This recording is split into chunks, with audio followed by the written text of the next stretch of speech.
1 Raja-Raja 14, sambungan riwayat Yerobeam. Pada waktu itu Abia, anak Yerobeam, jatuh sakit. Lalu Yerobeam berkata kepada istrinya, "Berkemaslah, menyamarlah supaya jangan diketahui orang bahwa engkau istri Yerobeam, dan pergilah ke Silo. Bukankah di sana tinggal Nabi Ahia? Dialah yang telah mengatakan tentang aku, bahwa aku akan menjadi raja atas bangsa ini.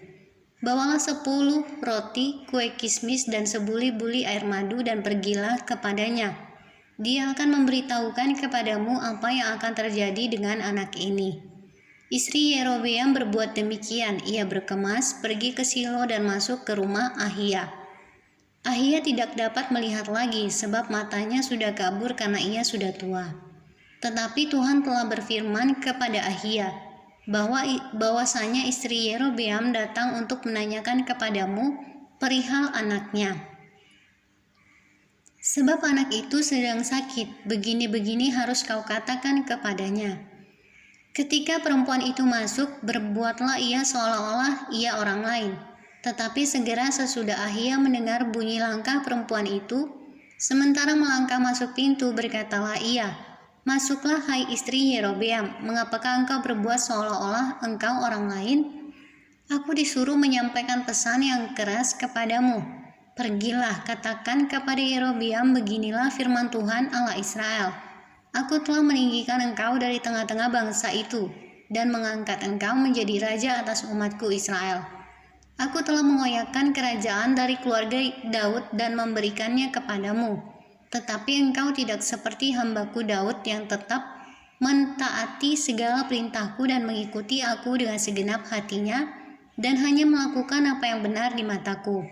Sebab engkau telah melakukan perbuatan jahat lebih dari semua orang yang mendahului engkau, dan telah membuat bagimu Allah lain dan patung-patung tuangan, sehingga engkau menimbulkan sakit hatiku, bahkan engkau telah membelakangi aku. Maka aku akan mendatangkan malapetaka kepada keluarga Yerobeam. Aku akan melenyapkan daripada Yerobeam setiap orang laki-laki, baik yang tinggi maupun yang rendah kedudukannya di Israel. Aku akan menyapu keluarga Yerobeam seperti orang menyapu tahi sampai habis. Setiap orang daripada Yerobeam yang mati di kota akan dimakan anjing, dan yang mati di padang akan dimakan burung yang di udara. Sebab Tuhan telah mengatakannya. Tetapi bangunlah dan pulang ke rumahmu. Pada saat kakimu melangkah masuk kota, anak itu akan mati. Seluruh Israel akan meratapi dia dan menguburkan dia. Sebab hanya dialah daripada keluarga Yerobeam yang akan mendapat kubur. Sebab di antara keluarga Yerobeam hanya padanyalah terdapat sesuatu yang baik di mata Tuhan Allah Israel. Dan Tuhan akan membangkitkan baginya seorang raja atas Israel yang akan melenyapkan keluarga Yerobeam, seperti kenyataan sekarang ini. Kemudian Tuhan akan menghajar orang Israel sehingga tergoyah-goyah seperti gelagah di air, dan ia akan menyentakkan mereka daripada tanah yang baik ini yang telah diberikannya kepada nenek moyang mereka. Ia akan menyerahkan mereka ke seberang sungai Efrat sana, oleh karena mereka telah membuat tiang-tiang berhala mereka, dan dengan demikian menyakiti hati Tuhan. Ia akan lepas tangan terhadap orang Israel oleh karena dosa-dosa yang telah dilakukan Yerobeam, dan yang mengakibatkan orang Israel berdosa pula. Sesudah itu bangkitlah istri Yerobeam dan pergi, lalu sampailah ia ke Tirza. Pada saat ia masuk melangkahi ambang pintu rumah, matilah anak itu.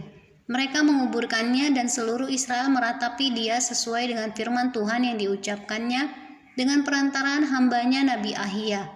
Selebihnya dari riwayat Yerobeam bahwa bagaimana ia berperang dan bagaimana ia memerintah, sesungguhnya semuanya itu tertulis dalam kitab sejarah raja-raja Israel.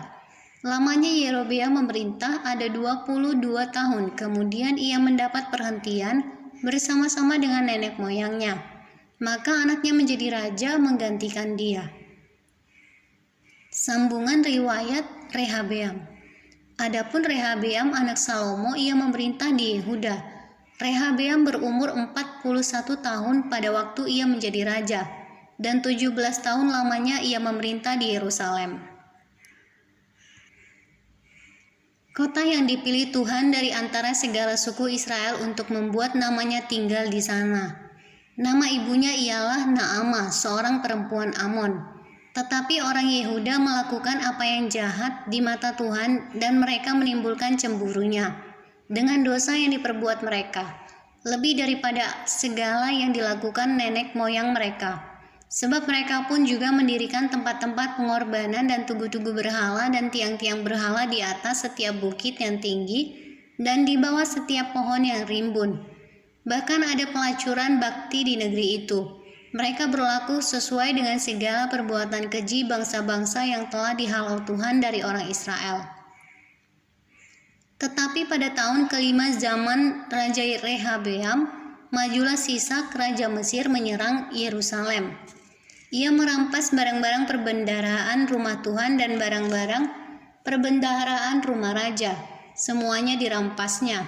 Ia merampas juga segala perisai emas yang dibuat Salomo. Sebagai gantinya, Raja Rehabeam membuat perisai-perisai tembaga yang dipercayakannya kepada pemimpin-pemimpin bentara yang menjaga pintu istana raja. Setiap kali raja masuk ke rumah Tuhan, bentara-bentara membawa masuk perisai-perisai itu. Dan mereka pula yang mengembalikannya ke kamar jaga para bentara. Selebihnya dari riwayat Rehabeam dan segala yang dilakukannya, bukankah semuanya itu tertulis dalam kitab sejarah raja-raja Yehuda? Dan terus-menerus perang ada antara Rehabeam dan Yerobeam. Kemudian Rehabeam mendapat perhentian bersama-sama dengan nenek moyangnya, dan ia dikuburkan di samping nenek moyangnya di kota Daud. Nama ibunya ialah Naamah, seorang perempuan Amon. Maka Abiam anaknya menjadi raja menggantikan dia.